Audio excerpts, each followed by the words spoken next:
Here it is, you guys.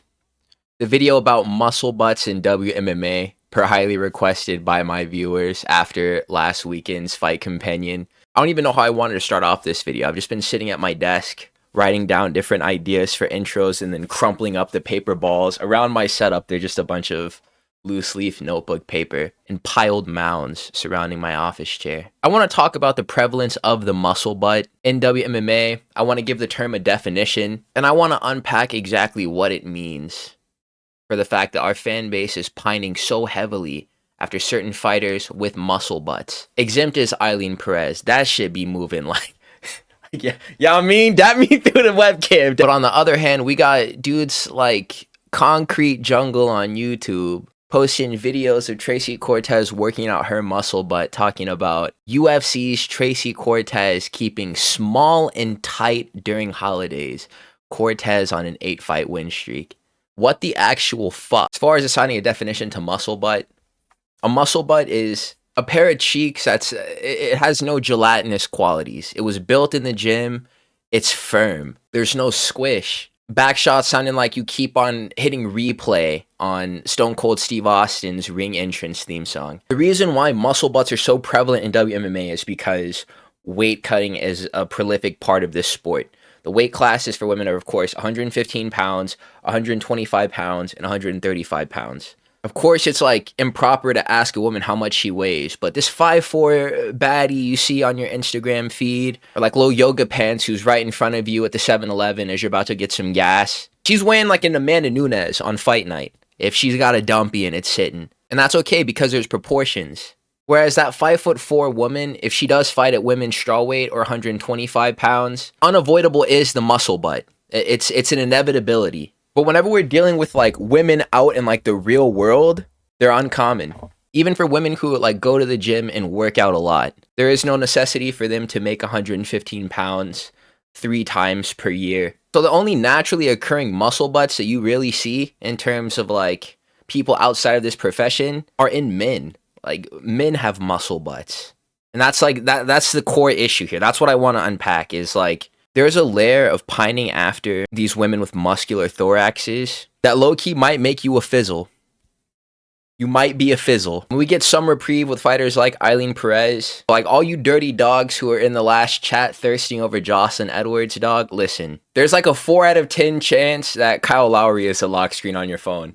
And make of that what you will. Before we unpack this further, though, like, what did Patrick have going on in that episode? Patrick Atwood tweaking. What was he doing? But yeah, let's flesh this out a little bit more. No pun intended. All right, so this all stems from the diseased Gooner brain. Women who fight are androgenic, and that means that they possess a higher level of testosterone than women who are not involved in fighting, even if they are fit girls who do strength train.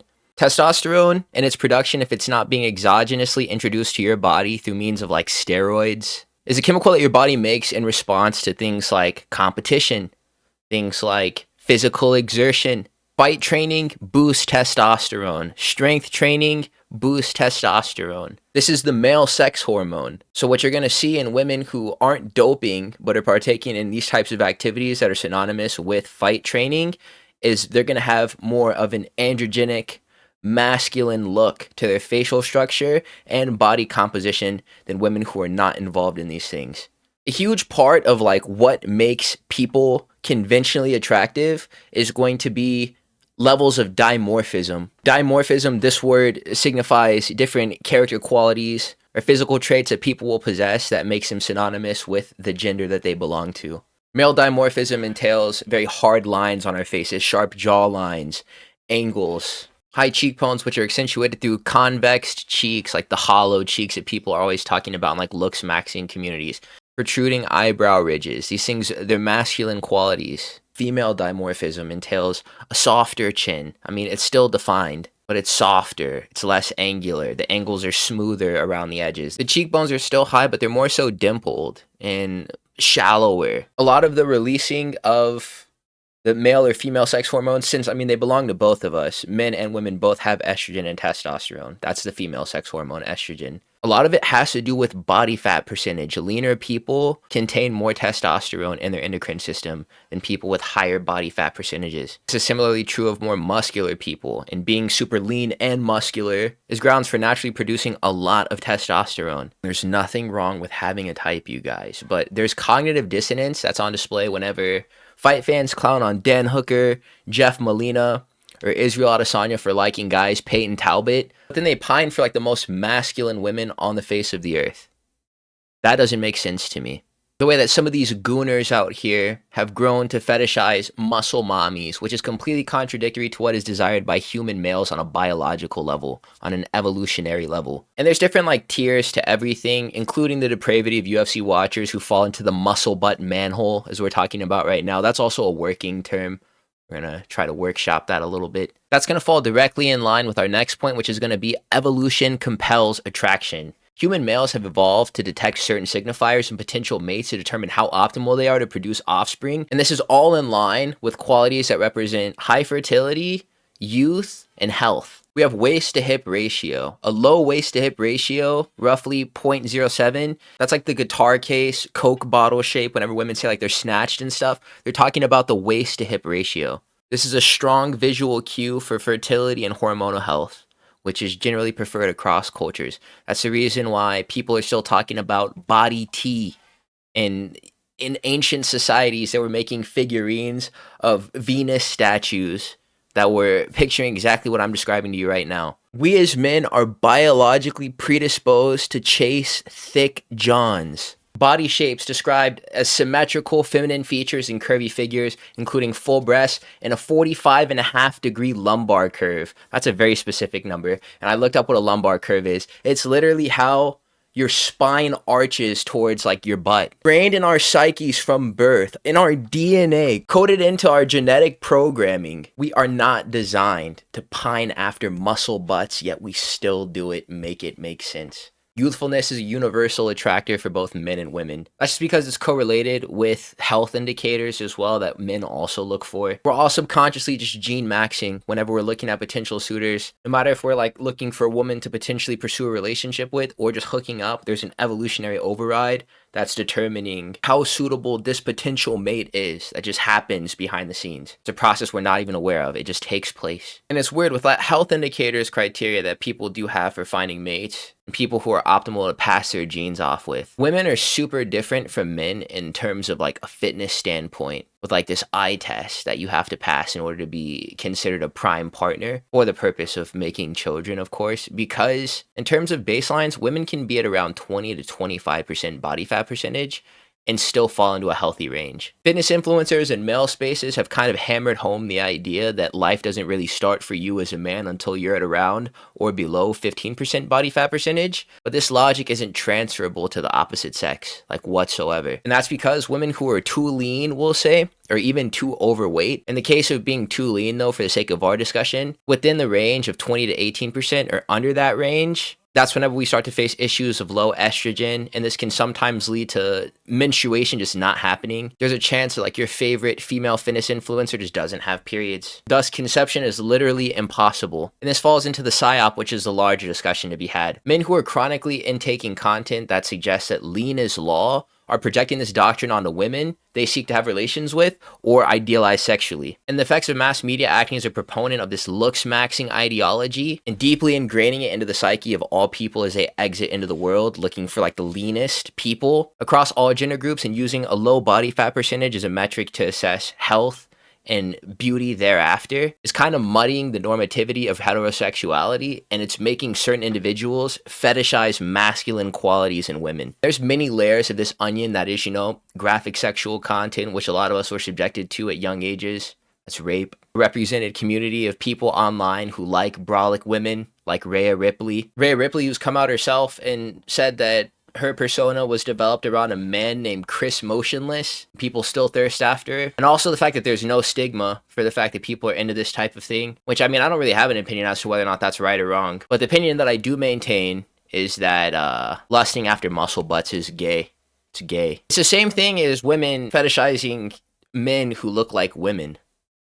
like this whole like Playboy Cardi vamp thing. If you talk to girls, you know a lot of them have this idea that they want like a twinkish man. Maybe you are the twinkish man who pulls women off the strength of just being like an effeminate looking boy, a girly boy. But in a way, that's a little bit gay too. And it makes it even worse that a lot of the muscle butts that we're going to be discussing, they're actually openly homosexual. They have girlfriends. They also resemble handsome young men, and that's either from a body or facial standpoint. We literally got a bunch of young MAs in WMMA, and the fan base is still wildin'. There's an argument to be made that young MA actually looks more ladylike than a majority of the WMMA fighters across all 3 active weight classes. So discussing before how there was like different levels of depravity in terms of people lusting after muscle butts in WMMA, we're going to be talking about the different levels of AO linked to saying would to various WMMA fighters. The first level is like, if you said any of these names around me and we're like, yeah, I'm into this,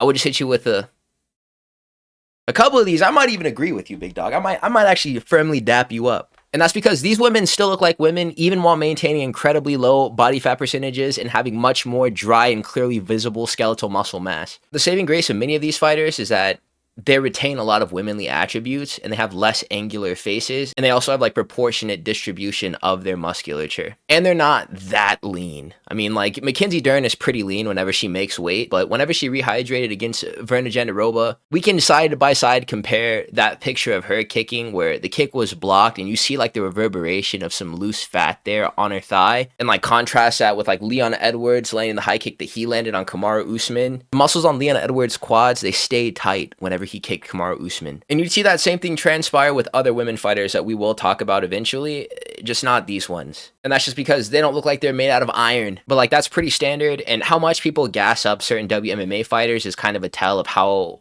often they talk to real women in real life. Because a lot of these women are the type of girls that you would see at the grocery store at like 5 p.m. on a Tuesday. I know Alice Ardelian fights at 115 pounds, but she'll post photos of herself outside of camp. She's like 145 pounds. She's 5'3". I also know that she has an OnlyFans as well. I wouldn't be the guy taking this woman out on dates, but I do think that she is probably like, from a body standpoint, one of the best looking fighters on the roster. She's not a muscle butt. Now we're on to level 2, where we're dealing with women who are maintaining some feminine characteristics, but they're fading in place of more androgenic qualities. We're seeing some more masculine facial structures rear their heads here. We're seeing a lot more muscles than the other women that we just got done talking about. We're seeing some cap deltoids. We're seeing some filled out biceps and triceps, very visible and flared abdominals. The faces are somewhat soft still, but they are sharpening. The butts, more muscly. This right here is a turning point before comments that you would crack X fighter become somewhat reprimandable, if not totally reprimandable. I've been on record in saying that I think that BMS Kita is cute. I mean, that's a strong woman. It's a strong lady. Tabitha Ricci, like that, those are some strong abdominals. It's a strong V taper. Nicole Cagliari, she looks good, but that's a peaking bicep right there. For the most part, this is like the traditional fit girl archetype, but we are pushing the upper boundaries into another territory of a full-on muscle butt. This is our first muscle butt tier. Watching these women win the clinch on live broadcast and then your homeboy chiming in, she is so bad, while you just get like the full rear angle. You gotta hit him with one of these.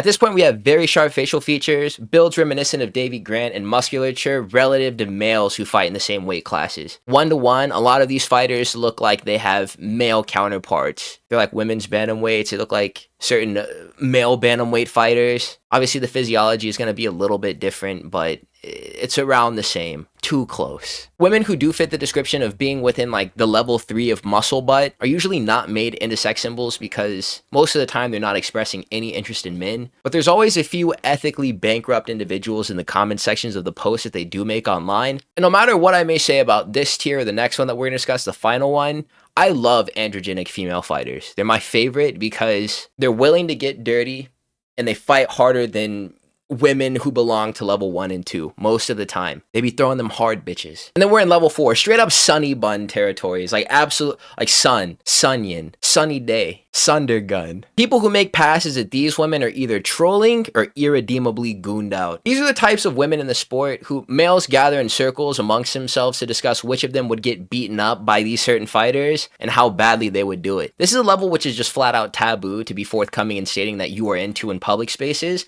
though people still do it online or even in person, like Armin Sarukian at the UFC 300 press conference.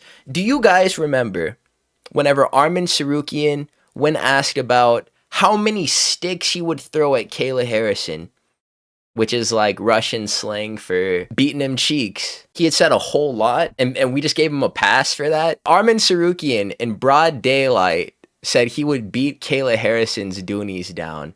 And we all just were like, all right. She was the only one who had a problem with it. Like, she was the only one who cared. Armin Sarukian is a freaky frog. That should be his new fighter nickname. Fuck some Alhalkalikits. That's Armin Freaky Frog Sarukian. Someone I know getting into how he finds any of these fighters attractive and detailing like what he would do if given a couple of hours of private location and a honey pack. I'm not even gonna put a flag on the play.